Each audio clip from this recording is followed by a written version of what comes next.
بسم اللہ الرحمن الرحیم۔ السلام علیکم۔ Forward public school ring road Hyderabad جماعت دہم کی ای لرننگ کی کلاسز میں آپ کو خوش آمدید کہتی ہوں۔ مضمون ہمارا اردو ہے۔ عنوان جو ہے ہمارے غزل نمبر 1 جس کے شاعر فراق گور کپوری ہیں، اور یہ اس کا حصہ اول ہے جس میں میں آپ کو ان کے تعارف پڑھاؤں گی اور غزل نمبر 1 پڑھاؤں گی، اور میں آپ کی میم سمینہ ہوں۔ بچے آپ اپنے بک کا صفحہ نمبر 144 نکالیے۔ شاعر فراق گور کھپوری، ولادت 1892، وفات 1983۔ بچے ان کی ہم غزل نمبر 1 پڑھنے سے پہلے ہم ان کا تعارف پڑھتے ہیں۔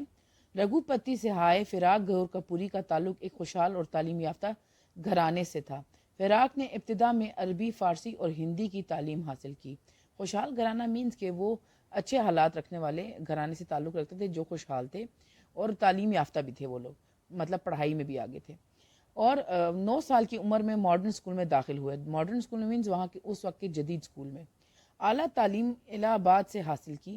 کچھ عرصہ سرکاری ملازمت کی۔ سرکاری ملازمت مینز کہ سرکاری عہدے پر رہے۔ پھر تحریک آزادی سے وابستہ ہونے کی وجہ سے ملازمت ترک کی۔ تحریک آزادی سے تعلق مینز وابستہ مینز کے تعلق رکھنے سے انہوں نے کیا کیا، ملازمت کو چھوڑ دیا، ترک کرنا، چھوڑ دینا۔ 1920 میں آگرہ یونیورسٹی سے انگریزی میں ایم اے کیا، اور پھر الہ آباد یونیورسٹی میں ملازمت اختیار کی، اور یہیں سے سبکدوش ہوئے۔ سبکدوش ہوئے مینز فارغ ہونا، آزاد ہونا۔ فراق نہ صرف بلند پایا شاعر بلکہ ایک اچھے نقاد اور افسانہ نگار بھی تھے۔ شاعر، بلند پایا شاعر مینز اعلیٰ مقام رکھنے والے شاعر، نقاد مینز ادیب، لکھنے والے، اور افسانہ نگار مینز کہ افسانہ کہتے ہیں مختصر کہانیوں کو۔ افسانہ نگار مینز کہ چھوٹی چھوٹی مختصر کہانیاں جو ایک ہی موضوع پر لکھی جاتی ہیں، ٹھیک ہے، شارٹ سٹوریز۔ تاہم وہ غزل گوئی میں اہم مقام رکھتے تھے۔ غزل گوئی مینز کہ غزل پڑھنے میں بھی، لکھنے میں بھی اہم جو ہے مقام رکھتے تھے۔ ان کی غزلیں انفرادی رنگ لیے ہوئی تھیں۔ انفرادی مینز انوکھا پن، الگ سے۔ ان کے ہاں جمالیاتی مضامین میں، جمالیاتی مینز حسن و جمال، ٹھیک ہے، ان کے ایسے مضامین میں نفسیاتی رنگ مینز کہ انسانوں کے ذہن سے متعلق اور گہری بصیرت ملتی ہے۔ بصیرت کہتے ہیں عقل مندی کو، دانائی کو۔ فراق کے ہاں انگریزی کی رومانوی شاعری کا کیف ملتا ہے، جو فورن پوئٹری تھی۔ فورن پوئٹری مینز کہ رومان کہتے ہیں پیار و محبت کو، ٹھیک ہے۔ اس کی شاعری کا سرور اور نشہ بھی ملتا تھا، جو کہ انہیں انگریزی جو ہے وہ فورن پوئٹری میں بہت زیادہ پایا جاتا تھا، ٹھیک ہے۔ اسی طرح کا رومان جو ہے وہ ان کی شاعری میں بھی ملتا تھا، اس کا سرور اور نشہ بھی ان کی شاعری میں ملتا تھا۔ چنانچہ وہ فطرت کے مظاہر کو ایک خاص رنگ میں دیکھتے ہیں۔ فطرت مینز قدرت، قدرت کے مظاہر مینز کہ جو ظاہر ہونے والی جگہیں ہیں یا مناظر ہیں، ان کو وہ ایک خاص نظر سے دیکھتے تھے۔ اس کے علاوہ انہوں نے اپنے بزرگوں سے بھی بہت کچھ سیکھا، اور مینز کہ جو ان کے بڑے بوڑھے تھے ان سے بھی انہوں نے بہت کچھ سیکھا۔ میر تقی میر، مصحفی، جرت، غالب، سب ان کی نگاہ میں تھے۔ میر تقی میر، مصحفی، جرت اور غالب یہ بہت بڑے بڑے شاعر گزرے ہیں، ٹھیک ہے۔ ان کے فکر و فن کی انفرادیت، فکر و فن مینز کہ جو ان کی سوچ تھی اور ان کا جو ہنر تھا، ان کا جو انوکھا پن تھا، ایسی تمام شاعری سے رشتہ جوڑتی ہے۔ ان تمام بڑے بڑے شعراء کی شاعری سے ان کا ناطہ جوڑتی تھی، جو عالمی ادب کا ورثہ رہا ہے۔ عالمی ادب کا مینز کہ جو دنیا کے ادب کا جو ہے وہ اثاثہ رہا ہے، میراث رہا ہے۔ لیکن فراق کا اصل کارنامہ یہ ہے کہ انہوں نے اساتذہ فن کی پیروی نہیں کی، لیکن ان کا جو اپنا کارنامہ ہے وہ یہ ہے کہ انہوں نے جو استاد تھے فن کے، ان کی پیروی نہیں کی، مینز کہ تقلید نہیں کی، بالکل ان جیسا ہی کام نہیں کیا، بلکہ غزل کے پرانے سانچوں سے انحراف کرتے ہوئے اپنے لیے الگ راستہ نکالا۔ غزل کے پرانے سانچوں مینز کہ جو غزل کی پہلی شکل و صورت تھی، جو پہلے روایتی شکل و صورت تھی، اس سے انکار کرتے ہوئے، انحراف مینز سے ان سے انکار کرتے ہوئے انہوں نے اپنے لیے ایک نیا اور الگ راستہ اختیار کیا، مطلب نکالا۔ یہ فراق گور کھپوری کی جو ہے غزل نمبر 1 ہے، جس کا پہلا شعر ہے: بچھڑ گیا ہوں مگر کارواں سے دور نہیں، یہ خاک قافلہ رفتگاں سے دور نہیں۔ بچے اس شعر سے پہلے آپ کو پتہ ہے حوالہ شاعر لکھا جائے گا، جس میں شاعر کا نام فراق گور کھپوری، ادبی حیثیت نقاد، افسانہ نگار اور شاعر، ماخوذ از دیوان فراق لکھیں گے، ٹھیک ہے. اس کے بعد آپ مشکل الفاظ کے معنی لکھیں گے. بچھڑ کا مطلب ہوتا ہے جدا ہو جانا. کارواں کا مطلب ہے قافلہ، ٹھیک ہے، قافلہ یعنی گروہ. خاک کا مطلب دھول مٹی. قافلہ کا اگین وہی کارواں اور گروہ. اور رفتگاں مینز مرے ہوئے لوگ یا گزرے ہوئے لوگ، ٹھیک ہے. اس کی تشریح کچھ یوں ہوگی بچے کہ سب سے پہلے یہ ہے کہ فراق اردو غزل گوئی میں اپنا بہت اہم مقام رکھتے تھے. انہوں نے غزل میں میر تقی میر مصفی جرأت اور غالب کے انداز سے بڑا فیض حاصل کیا، مینز کہ بڑا فائدہ حاصل کیا ہے. انہوں نے ہندوستان کی سرزمین پر بڑے بڑے نامور شعراء نے جنم لیا ہے جو اپنی غزل گوئی کی وجہ سے امر ہو گئے، ہمیشہ یاد رکھے گئے. فراق نے انہی شعراء کی پیروی میں غزل گوئی کی. انہوں نے خواجہ میر درد، میر تقی میر مصفی اور اسد اللہ خان غالب کے اتباع میں بہت اچھی شاعری کی ہے. قافلہ رفتگاں سے مراد یہاں یہی عظیم شعراء ہیں جو فراق سے پہلے گزرے تھے. اس شعر میں شاعر کہتے ہیں کہ وہ عظیم شعراء کا قافلہ تھا. میں بھی اسی قافلے سے تعلق رکھنے والا ایک شاعر ہوں جو ان سے بچھڑ کر رہ گیا ہوں. میرے اشعار میں وہی رنگ ہے، وہی انداز، وہی بیاں ہے جو میر غالب اور جرأت کا ہے. وہ لوگ موت کی پراسرار وادیوں میں چلے گئے ہیں. میں اس قافلے سے جدا ہو گیا ہوں. میں بھی اتنا ہی بڑا شاعر ہوں جو مجھ سے پہلے اس دنیا سے رخصت ہوئے ہیں. میں خیالات اور جذبات کے لحاظ سے ان سے مشابہت رکھتا ہوں. میں بھی اس مٹی کا باشندہ ہوں جس کی خمیر سے ان عظیم شعراء کا تعلق ہے. فرق صرف یہ ہے کہ وہ دنیا سے کوچ کر گئے ہیں جبکہ میں ابھی اس دنیا میں جی رہا ہوں. میں مر جاؤں گا تو میرا نام ان شعراء کی فہرست میں لکھا جائے گا. شاعر کہتے ہیں کہ میں بھی ان عظیم شعراء کے قافلے کا ایک فرد تھا. میں بھی انہی کی طرح جذبات کی عکاسی کرتا ہوں. وہ قافلہ جو اب عدم کی وادیوں میں گم ہو چکا ہے، میں خیالات میں یکسانی کے باوجود ان سے پیچھے رہ گیا ہوں. شاعر کہتے ہیں کہ میں ذہنی اعتبار سے اس قافلے سے دور نہیں ہوں. میں جس خاک سے بنا ہوں اس کا خمیر ان شعراء کی خاک سے دور نہیں ہے. وہ عدم پہنچ چکے ہیں اور میں ابھی عدم کا مسافر ہوں. بقول اقبال، تو بھی ہے اسی قافلے شوق میں اقبال جس قافلے شوق کا سالار ہے رومی. شعر نمبر 2. وہ منزلیں میری جولاں گہ محبت ہیں جہاں زمان و مکان لا مکان سے دور نہیں. اس شعر سے پہلے بچے آپ حوالہ شاعر لکھیں گے، پھر مشکل الفاظ کے معنی. جولاں گہ کا مطلب وہ جگہ جہاں گھوڑے دوڑانے کے مقابلے ہوتے ہیں، ٹھیک ہے. زماں کا مطلب ہے زمانہ، وقت. مکان کا مطلب یہ دنیا، جگہ. اور لا مکان کا مطلب ہے عرش، آسمان، ٹھیک ہے.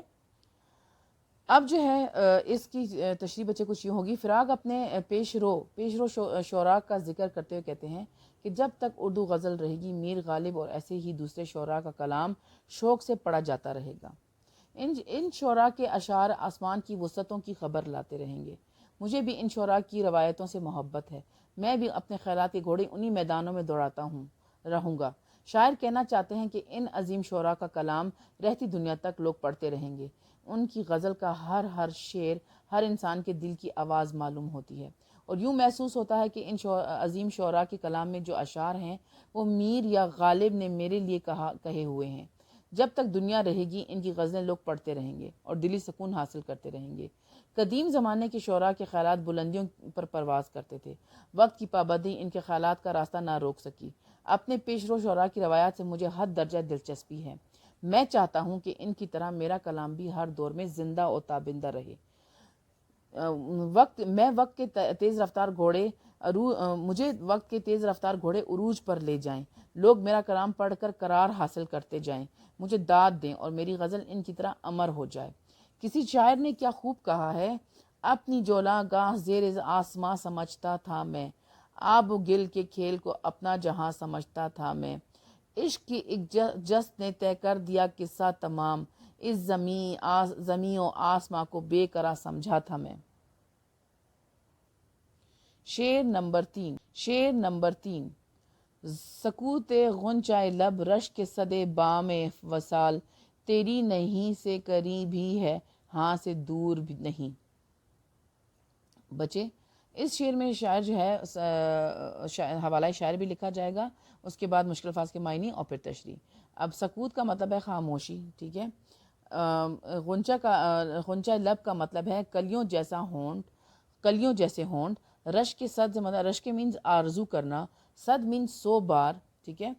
پیام و وصال ملاقات کا پیغام.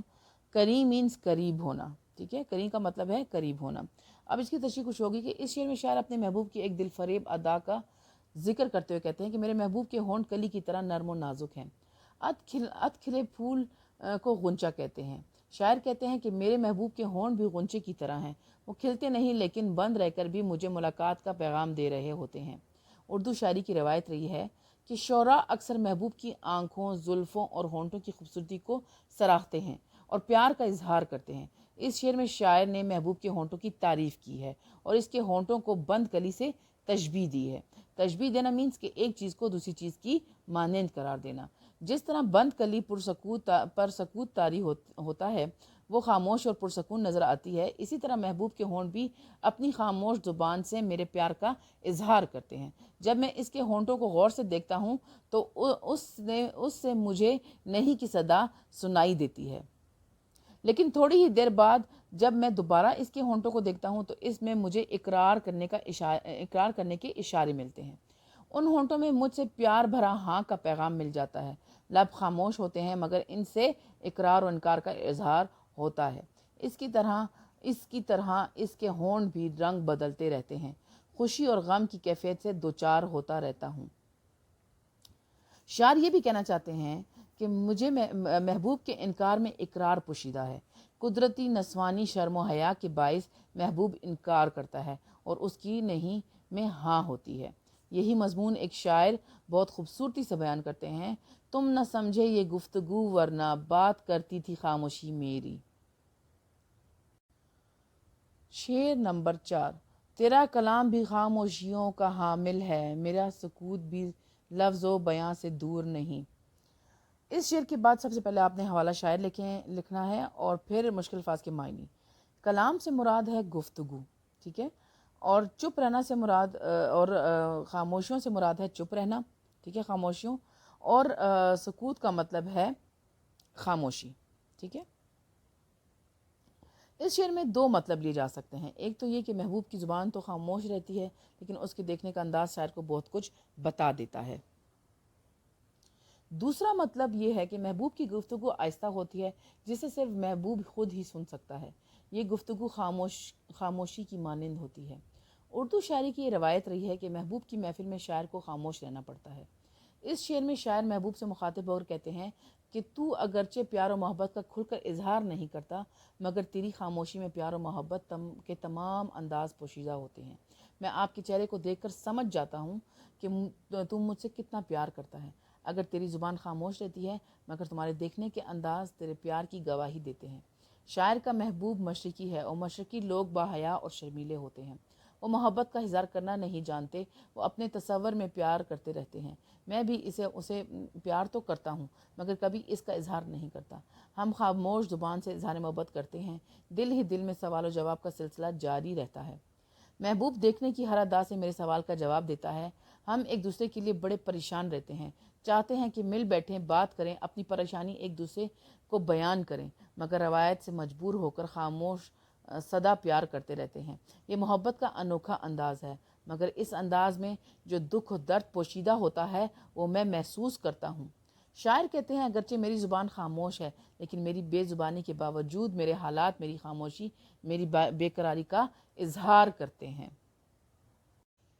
شعر نمبر 5. اسی کو سینے سے اپنے لگائے پھرتا ہوں، وہ ایک غم جو غم رفتگاں سے دور نہیں.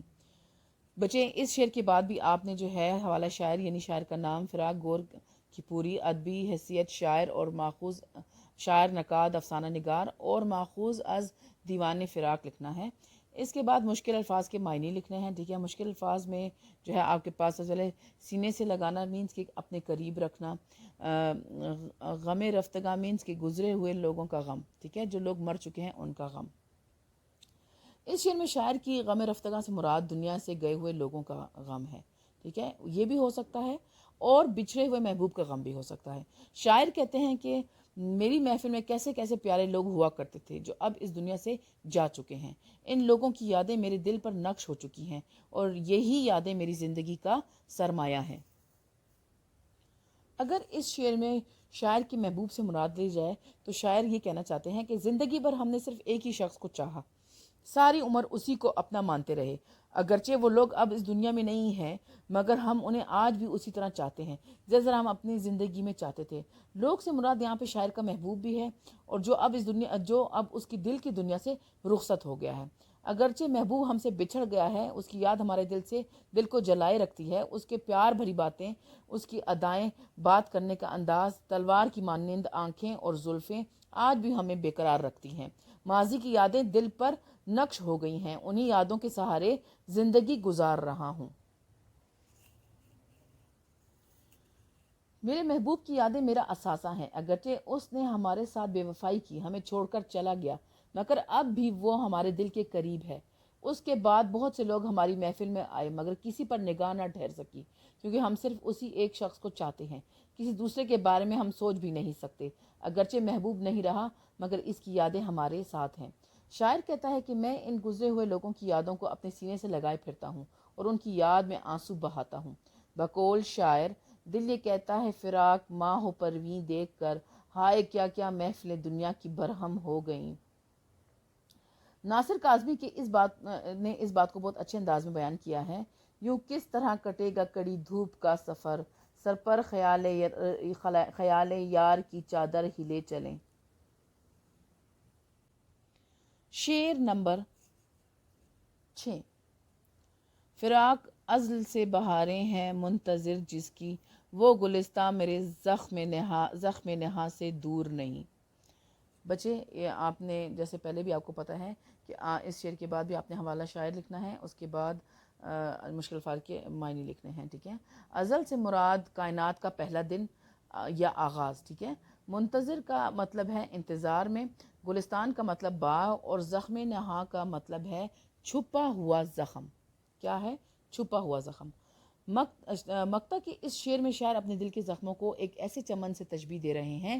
آپ کو جیسے میں نے پہلے بھی بتایا کہ تشبیہ دینا جو ہوتا ہے وہ کسی ایک چیز کو کسی دوسری چیز کی مانند قرار دینا، جس کا انتظار کائنات کے پہلے دن سے بہاریں بھی کر رہی ہیں۔ اس شعر میں شاعر نے دل کے زخموں کو سرخ پھولوں کے باغ سے تشبیہ دی ہے۔ جس طرح موسم بہار میں باغ میں رنگ رنگ کے پھول کھل اٹھتے ہیں، اسی طرح محبوب کی بے وفائی اور ظلم و ستم سے میرا دل داغدار ہو گیا ہے۔ شاعر کی یہاں سے اپنے آپ سے مراد ہے، اپنے بارے میں بات کر کے کہتے ہیں کہ محبوب کی وجہ سے محبوب کی بے اعتنائی کی وجہ سے میرا دل جو ہے وہ داغدار ہو چکا ہے۔ یہ داغ زخم کی شکل اختیار کر گئے ہیں۔ میرے دل کے زخموں کی سرخی چمن میں کھلے ہوئے سرخ پھولوں سے مختلف نہیں۔ بہار کے موسم میں چمن پھولوں سے بھر جاتا ہے، لیکن میرے دل کے زخم اتنے زیادہ ہیں کہ جس سے سارا سینہ داغدار ہو گیا ہے۔ میرے دل میں مزید زخموں کے لیے کوئی جگہ باقی نہ رہی۔ یہ زخم ان پھولوں سے زیادہ ہیں۔